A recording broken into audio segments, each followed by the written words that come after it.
Oi, pessoal, tudo bem? Eu sou Rosana Jatobá, estou muito feliz em conversar agora com a nossa próxima convidada.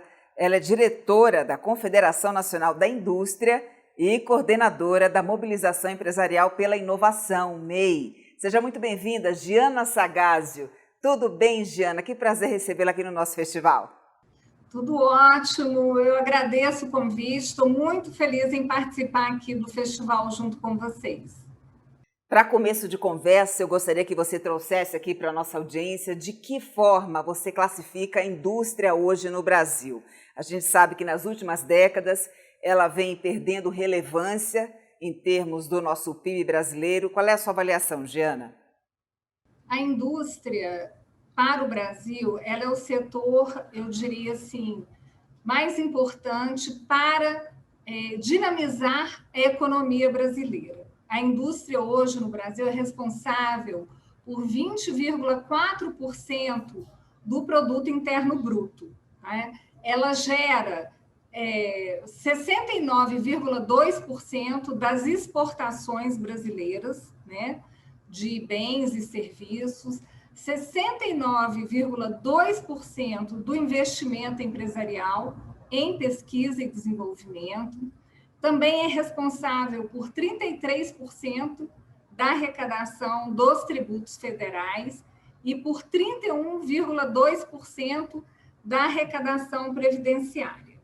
Além disso, a indústria hoje no Brasil gera quase 10 milhões de empregos, né? E são empregos, eu diria, de qualidade, né? Com uma boa remuneração, gerando, então, uma qualidade de vida, né, para as pessoas. A indústria ela é fundamental para o Brasil e para todos os países que são competitivos e desenvolvidos. E, puxando aqui um pouquinho mais para a minha área, né, para a inovação, eu diria que todos os países mais inovadores e competitivos são países que têm investido em inovação para que possam, de fato, conquistar mais mercados e gerar, então, uma competitividade maior. Né?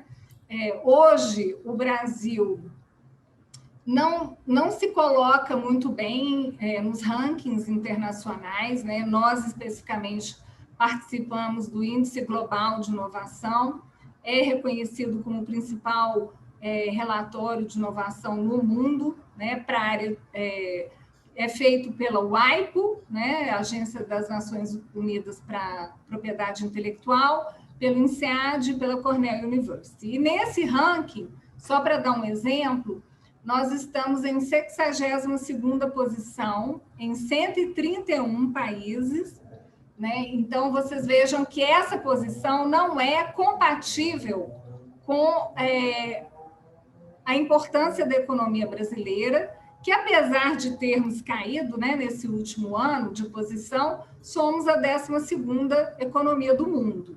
Né?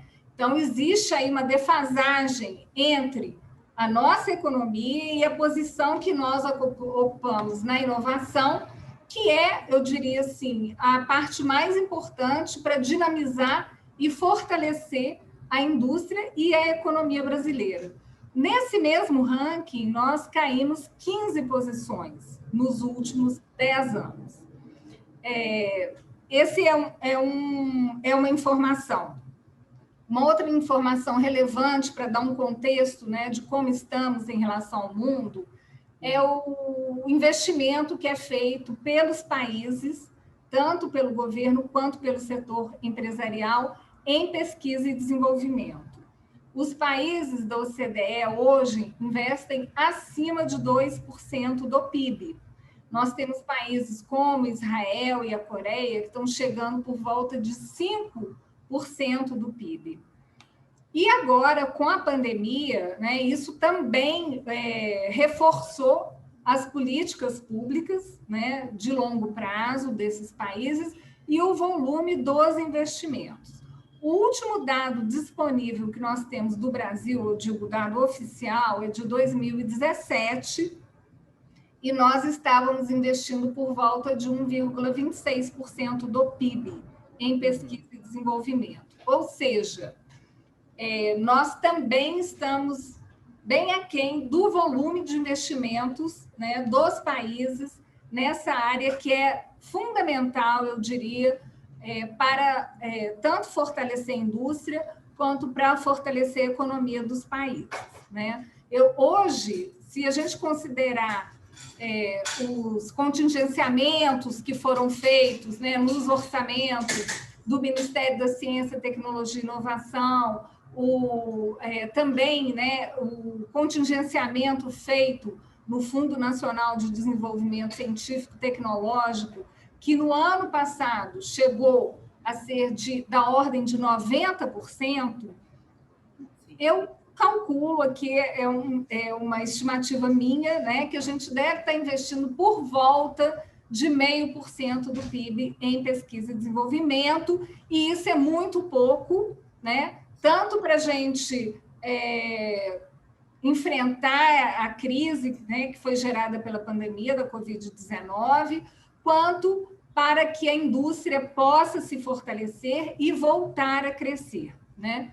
E, voltando ao ponto inicial, a indústria é o setor fundamental para que o país possa seguir aí o seu desenvolvimento.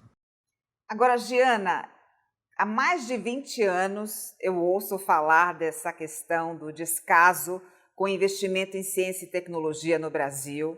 Você trouxe para a gente os índices mais atualizados, mas isso não é uma novidade, né? Me parece que é um problema crônico.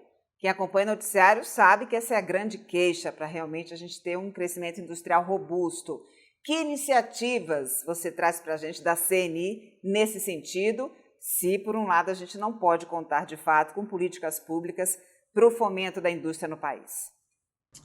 Rosana, a CNI, ela coordena há 13 anos a mobilização empresarial pela inovação, que é um movimento não institucionalizado das principais lideranças do setor produtivo para fortalecer o nosso ecossistema de inovação. Hoje, nós contamos com quase 400 lideranças empresariais na MEI, sendo que a MEI também articula muito fortemente com o governo, tanto com o executivo quanto com o legislativo, e representantes da academia, né, das universidades, dos institutos de ciência e tecnologia. A MEI eu diria assim, hoje, o principal fórum de diálogo entre o setor empresarial, o governo e a academia, no que diz respeito a essa agenda de futuro, que é de fortalecer a ciência, tecnologia e inovação no país.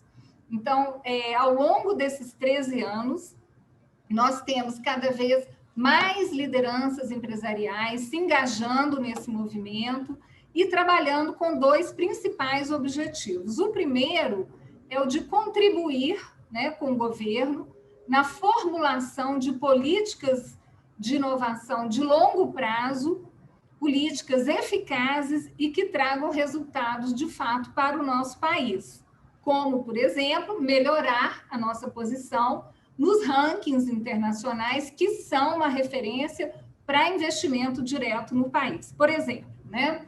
Então, a gente trabalha muito fortemente, contribuindo com formulações, levando a visão do setor empresarial para o governo, sempre buscando trabalhar juntos, né, para que a gente tenha políticas robustas, de longo prazo e eficazes. E um segundo objetivo, que é o, de fato, de apoiar as empresas a inovar mais. E, para isso, a gente tem várias iniciativas, como, por exemplo, o Congresso Brasileiro de Inovação, que é o maior evento da América Latina. A última edição, a gente reuniu aí mais de 3.500 lideranças empresariais discutindo temas relevantes para a inovação. Temos o Prêmio Nacional de Inovação, né? Já tivemos quase 12 mil empresas passando aí pelo Prêmio Nacional de Inovação, que é diferenciado porque, primeiro, ele está totalmente alinhado ao novo Manual de Oslo, que é a referência mundial, né, no que diz respeito à inovação. Esse prêmio ele fornece uma avaliação para todas as empresas que se inscrevem, de qual é o estado da inovação nessa empresa, quais são os pontos fortes, como elas podem se aprimorar. E esse ano a gente vai lançar também algumas categorias novas, como, por exemplo, o ecossistema de inovação.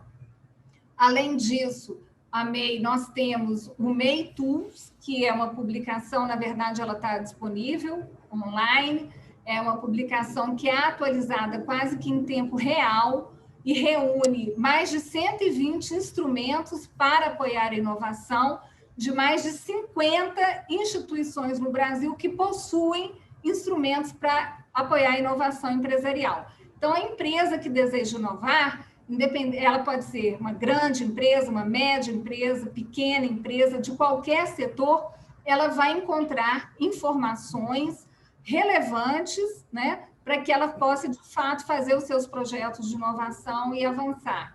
Temos também aí um programa amplo de imersões em ecossistemas de inovação.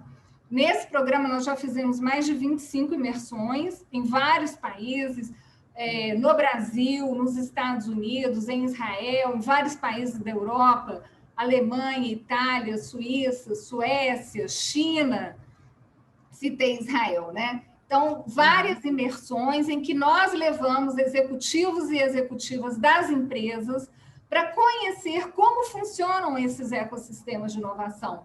Como é, por exemplo, a articulação universidade-empresa, como são as políticas públicas, né? Que tipo de apoio o governo dá para que as empresas possam inovar mais, né? E conhecemos laboratórios importantes como o CERN, na Suíça, nos Estados Unidos, já visitamos várias vezes Oak Ridge, Lawrence Livermore, Argonne, enfim, ambientes que a empresa não conseguiria visitar sozinha. E, com isso, os resultados que a gente tem dessas imersões, as pessoas voltam muito motivadas, de fato, entendendo a importância da inovação para o seu negócio, para o país, né? Buscando inovar mais e com um senso de urgência, né? Entendendo que é necessário que a gente faça, tenha um avanço mais rápido para, de fato, que as empresas possam acompanhar essa quarta revolução industrial que nós estamos vivendo e que já está afetando todas as nossas empresas, independente do setor ou do porte, né? As inovações disruptivas já estão aqui, nós já convivemos com elas, e é necessário, então, que as empresas procurem se inserir, buscando se aprimorar e também formando as pessoas, né, capacitando os profissionais para o futuro da indústria, que nós já estamos vivendo, né? Esses são alguns exemplos, e eu poderia também dizer de alguns resultados que a MEI alcançou ao longo desses anos. Nós buscamos resultados para o país, então, eu acho que um grande resultado foi trabalhar a favor da inserção da inovação na Constituição brasileira. Nós levamos a visão do setor privado, né, nesse trabalho. De fato, a inovação hoje consta na Constituição brasileira como um dever do Estado, apoiar e fortalecer o ecossistema, né, de ciência, tecnologia e inovação. Depois disso, nós contribuímos fortemente na formulação do novo marco de ciência, tecnologia e inovação. Esse marco avançou muito, né, para o Brasil, essa agenda, por exemplo, retirando qualquer impedimento que existia antes de que uma universidade trabalhe com uma empresa, né? Isso não existe mais, existe já essa facilidade. E tantos outros, né? Porque esse marco ele impacta várias leis. Depois disso, a gente contribuiu com a regulamentação desse marco e trazendo um pouquinho, foram vários resultados, né, nessa área de marco regulatório e procurando uma maior segurança jurídica. Eu diria que um resultado que eu até considero mais importante ao longo desse tempo foi o trabalho que nós fizemos para apoiar a nova lei do Fundo Nacional de Desenvolvimento Científico e Tecnológico, que, como eu mencionei antes, vinha sendo contingenciado fortemente, e com isso a gente tinha poucos recursos, muito poucos recursos, para investimento em todo o nosso ecossistema de CTI. Aí eu menciono as universidades, os institutos de ciência, tecnologia e inovação, os projetos empresariais, né? E que, no ano passado, com um projeto de lei do senador Isalci Lucas, que nós apoiamos fortemente, a MEI, inclusive ajudando na formulação, nós conseguimos transformar esse fundo de um fundo contábil em um fundo contábil e financeiro, de forma a assegurar que os recursos do fundo sejam utilizados na sua finalidade, né? Uhum. E também proibindo o contingenciamento. Na verdade, esse projeto ele tramitou, ele ganhou com ampla maioria no Congresso, né? Tanto na Câmara dos Deputados quanto no Senado, e esse ano o veto que foi colocado ao contingenciamento, nós conseguimos também essa vitória.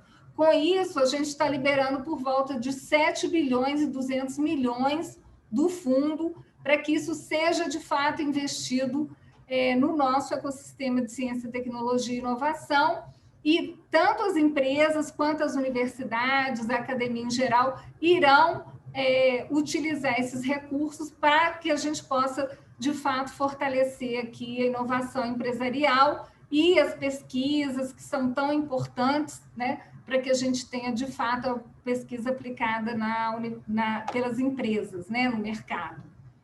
Um outro resultado importante, eu acredito que tenha sido a proposta da MEI para a modernização do ensino de engenharia no Brasil. Lá na MEI a gente tem vários GTs, grupos de trabalho. Um deles é um grupo de trabalho que trabalha com engenharia e educação STEAM, e há poucos anos atrás, ele fez uma proposta para aprimorar o ensino de engenharia no Brasil, no sentido de formar pessoas que estejam preparadas para essa quarta revolução industrial, engenheiros e engenheiras que vão lidar com o ambiente constantemente em transformação, com essas inovações sendo introduzidas aí no processo de trabalho. E essa proposta, então, ela foi ganhando adesões, a BENGE, a própria Secretaria de Educação Superior do MEC, e ela serviu de base para as novas diretrizes curriculares de engenharia que já estão sendo implementadas, né? Então, Rosana, esses são alguns exemplos do trabalho que a MEI vem fazendo. Eu poderia citar outros, mas eu acho que já dá você já trouxe para a gente, Giana, diferentes aspectos da Revolução 4.0, né? Você chama da quarta revolução. E a gente sabe que isso, de fato, é o futuro das empresas. Agora, a manufatura sustentável também é. Então, para finalizar nosso bate-papo, eu queria te perguntar como é que você enxerga essa demanda pela indústria verde aqui no Brasil? Olha, essa demanda ela é cada dia mais importante, né? Nós temos na MEI várias empresas que já trabalham totalmente alinhadas a essa agenda de sustentabilidade.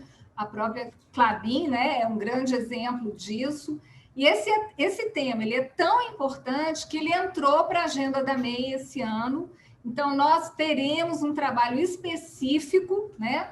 Assim como a gente trabalhou para fortalecer o marco regulatório, as engenharias e tantos outros pontos, para fortalecer essa agenda de inovação e sustentabilidade no Brasil, que é, na verdade, o futuro, né? Nós acreditamos que o futuro é exatamente trabalhar alinhados com a sustentabilidade e com essa geração de ciência, tecnologia e inovação para buscar uma melhor qualidade de vida para a nossa população.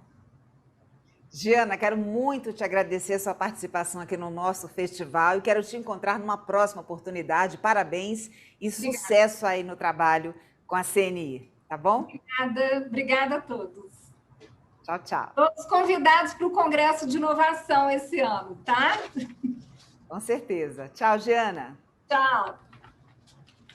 E você que está acompanhando a programação do Festival Inova Klabin em Casa, continuem por aqui, inspire-se, porque tem muito mais. Até já.